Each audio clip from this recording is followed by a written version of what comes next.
छत्रपती शिवाजी महाराज की जोरात जोरात छत्रपती शिवाजी महाराज की आद्य क्रांती राजे उमाजी नायकांचा येळकोट येळकोट। आज या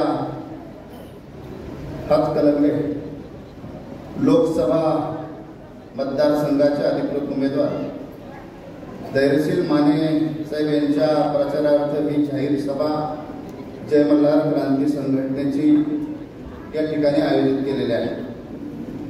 या सभेच्या निमित्तानं उपस्थित स्टेजवर या आपल्या तालुक्याचे आमदार विनय कोरे साहेब,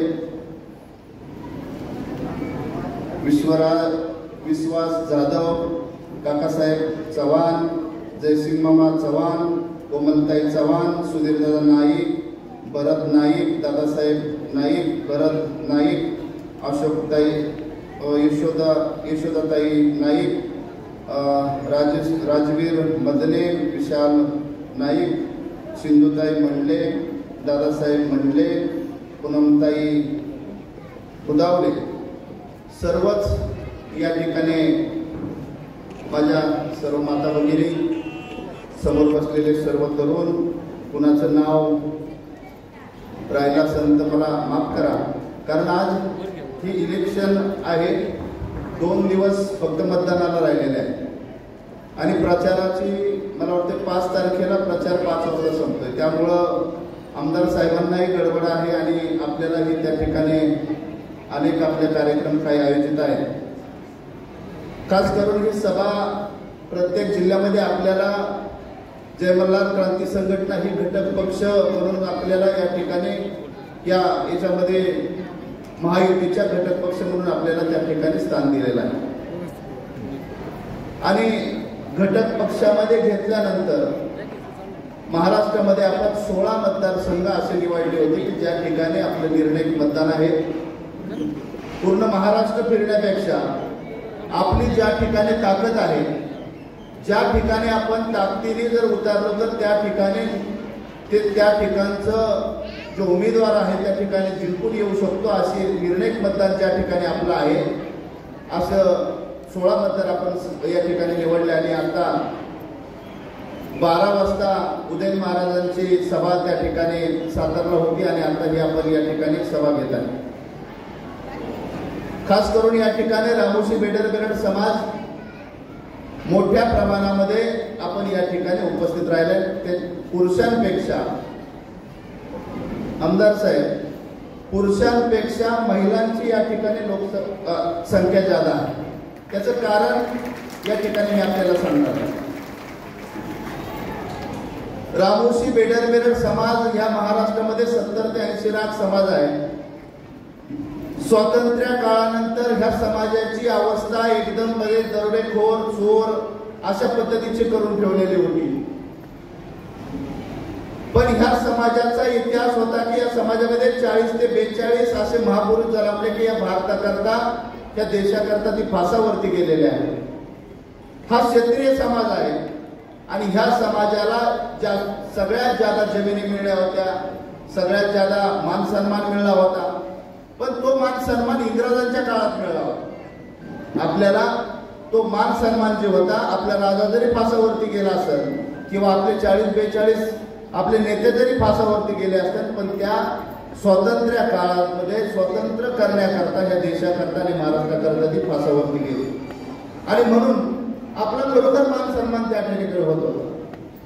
पण स्वातंत्र्य काळानंतर या भारतामध्ये ज्यांनी क्रांती केली, आमचा राजा त्या ठिकाणी दरोडेखोरांच्या यादीमध्ये राहिला, आमचे जेवढे नेते होते ते दरोडेखोरांच्या यादीमध्ये राहिले।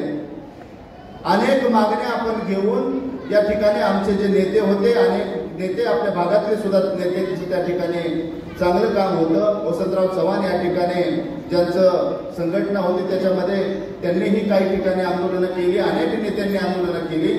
मागण्या त्याच होत्या।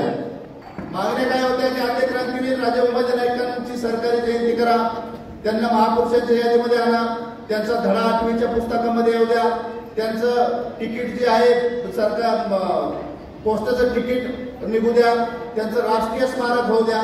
ज्या महाराष्ट्रामध्ये माझ्या माता भगिनी रोज पहाटे उठून 15-20 किलोमीटर खुरपायला जातात, शेतामध्ये जातात, कंपनीत काम करतात, 200-200 रुपया करता त्या ठिकाणी कामाला जातात आणि त्या ठिकाणी आपली लेकरं बाळं ठेवून घरी काम करावं लागतं. ह्या माझ्या माता भगिनींकरता, माझ्या तरुणांकरता त्या ठिकाणी आर्थिक विकास महामंडळ व्हावं म्हणून त्या ठिकाणी धडपड चालू होती. जेवढ्या मागण्या आपल्या दिलत्या, स्वातंत्र्य काळापासून जेवढ्या मागण्या आपल्या होत्या त्या कुणीही आपल्या पूर्ण केल्या नाही. काय कारण होतं की जेणेकरून बाबा स्वातंत्र्यानंतर आपल्याला ज्यांनी उपेक्षित ठेवलं, ज्यांनी आपलं शोषण केलं, समाजाला गुन्हेगारी याच्यामध्ये ढकललं, ह्या महाराष्ट्रामध्ये आणि देशामध्ये जर म्हणलं आपल्याला गुन्हेगारीमध्ये ढकललं आणि आपल्या समाजाचं वाटोळं जर केलं असेल तर त्याला कारण आहे फक्त काँग्रेस सरकार. आणि दुसरं आपल्या महाराष्ट्रामधलं जर नेता असेल तर ते म्हणजे पवार साहेब. कारण ह्या समाजाला कधीही कुणी जवळ घेतलं नाही, कुणी मायेचा हात फिरवला नाही. आणि नंतर ह्या महाराष्ट्रामध्ये आणि ह्या देशामध्ये ह्या देशाचे पंतप्रधान आदरणीय नरेंद्र मोदी साहेब झाले, ह्या महाराष्ट्राचे मुख्यमंत्री आदरणीय देवेंद्रजी झाले आणि अनेक मागण्या घेऊन आपण त्या ठिकाणी गेलो. स्वातंत्र्य काळानंतरच्या ह्या मागण्या होत्या, ह्या मागण्या त्या ठिकाणी घेऊन गेल्यानंतर त्या ठिकाणी आपण त्या मांडल्या आणि 10 वर्षामध्ये जेवढ्या मागण्या आपण सांगितल्या आहेत त्या तुम्हाला 10 ते 12 मागण्या आपल्या पूर्ण झाल्या. खऱ्या अर्थानं या ठिकाणी देवेंद्रजी आणि मोदीजींमुळं आपलं काम झालं. टाळ्या वाजून या ठिकाणी त्यांचं आपण स्वागत केलं आहे. ज्या गोष्टी स्वातंत्र्यानंतर 70 वर्ष होऊ शकल्या नाही त्या गोष्टी 10 वर्षामध्ये झाल्या. आज माझा रामोशी बेडक समाज सन्मानाचेच वागणूक त्यांना मिळत आहे. आज आम्हाला या ठिकाणी घटक पक्षामध्ये घेतलेला आहे, आम्हाला सन्मानाची वागणूक मिळत आहे. आणि त्याला कारण जर असेल तर ह्या देशाचे पंतप्रधान आणि आदरणीय देवेंद्रजी. याच्यामध्ये आता आपण घटक पक्षामध्ये आहे. घटक पक्षामध्ये मग राष्ट्रवादीचं घड्याळ असेल, घटक पक्षामध्ये बीजेपीचं कमळ असेल आणि ह्या घटक पक्षामध्ये धैर्यशील मान्यांचं बाण असेल. ह्या सर्व अशा ज्या पक्षामधून जे उमेदवार उभे राहिले त्यांचे वेगवेगळे त्या ठिकाणी पक्षातून त्या ठिकाणी उभे राहिल्यानंतर त्यांचं चिन्ह निर्माण झालं आणि धैर्यशील माने साहेबांचं जे चिन्ह आहे या ठिकाणी बाण आहे. आपल्याला खऱ्या अर्थानं या ठिकाणी मी माझ्या माता भगिनींना या ठिकाणी विचारणार आहे, तरुणांना पण माझा प्रश्न आहे की आपण आजपर्यंत प्रत्येक जणांच्या पाठीमागे राहिलो, आपल्याला कुणीही विचारलं नाही. आपल्या बापदादांनी आम्हाला काही कमवून ठेवलं नाही, ना जमिनी कमावल्या ना कुठलं काय कमावलं. आमच्याकडे काय नाही, हातावर पोट आहे, आम्ही दुसऱ्याच्या बांधाला जाऊन काम करतो. पण बापदादांनी एक इज्जत कमवून ठेवली की आम्हाला काही का नसाना पण कुणीही कुणाच्याही तोंडामध्ये आज एक शब्द आहे की रामोशी बेडर बेरड जात ही इमानदार आहे.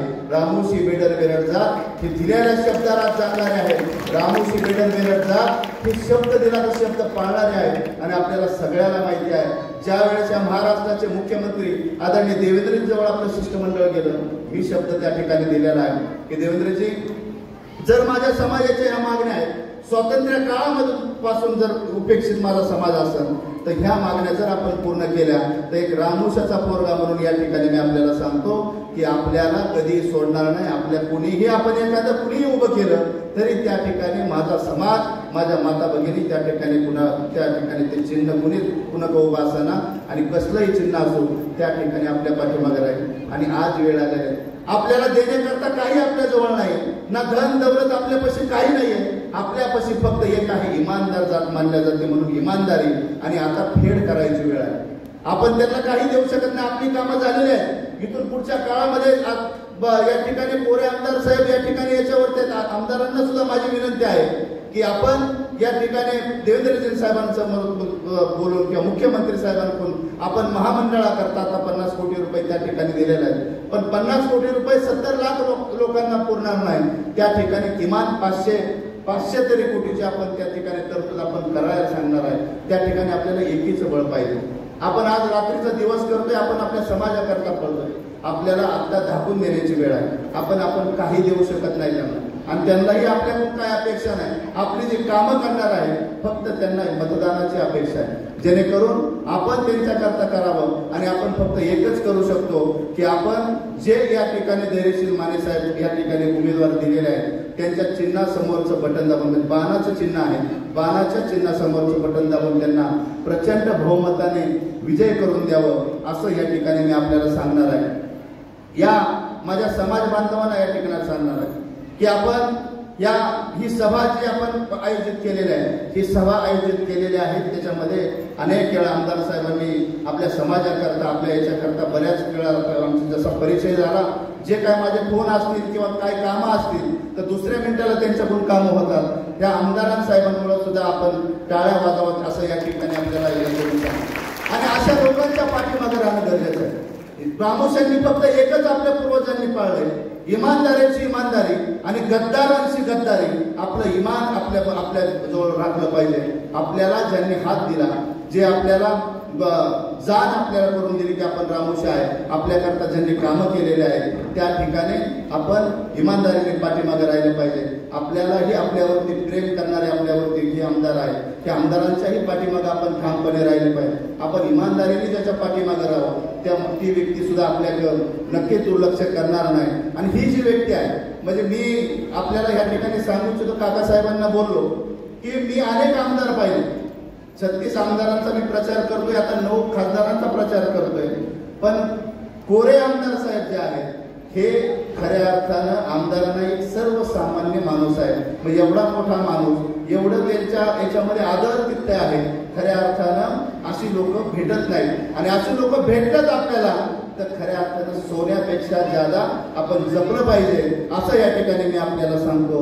मी माझ्या समाज बांधवांना या ठिकाणी सांगणार आहे की आपल्याकडे परत एकदा मी आपल्याला सांगतो की आपल्याकडे फक्त देण्याकरता आपल्याला फक्त आपल्याकडे 2 गोष्टी आहेत, एक म्हणजे इमानदारी आणि दुसरं म्हणजे जे मतदान आहे.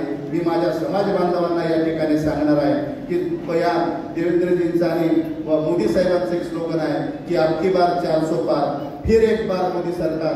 ह्या याच्याप्रमाणे आपला खालीचा वाटा जरी त्याच्यामध्ये असला पाहिजे. म्हणून आपण इथून गेल्यानंतर प्रत्येक गावामध्ये बसा, बाकीच्यांचं काय राजकारणाचं याच्याशी काही घेणं देणं नाही आपल्याला, पण आपल्या समाजामध्ये जा, आपल्या माता भगिनींमध्ये जा, जे या ठिकाणी आलेले आहेत त्यांना तर या ठिकाणी कळलेलं आहे, पण आपण इथून गेल्यानंतर प्रत्येक घरामध्ये प्रत्येक कुटुंबामध्ये जा, आपली कामं सांगा, आपली काय कामं झालेली आहेत. हे मतदान जे आहे हे धैर्यशील मान्यांना नाही, हे मतदान आहे या देशाच्या पंतप्रधान नरेंद्र मोदींना आहे. हे मतदान जे आहे महाराष्ट्राचे मुख्यमंत्री उपमुख्यमंत्री देवेंद्रजींना आहे.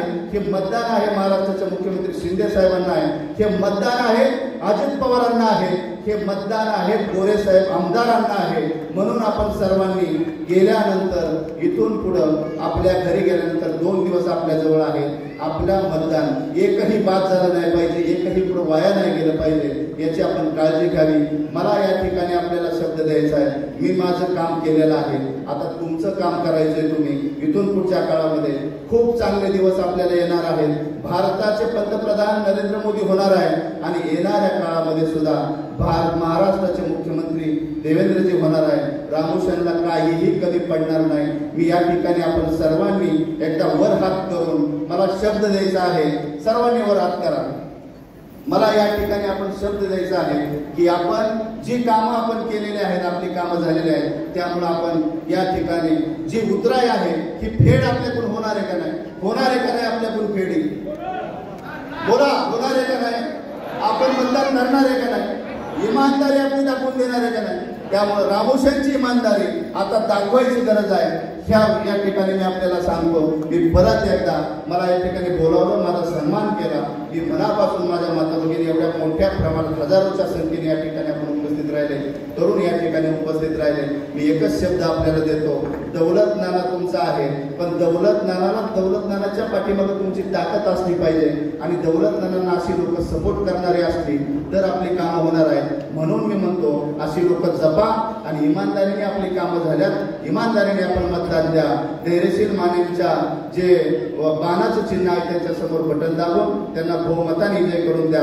मी परत एकदा धन्यवाद देतो, थांबतो. जय मल्हार, जय उमर. धन्यवाद. खूप चांगल्या भावना व्यक्त केल्या.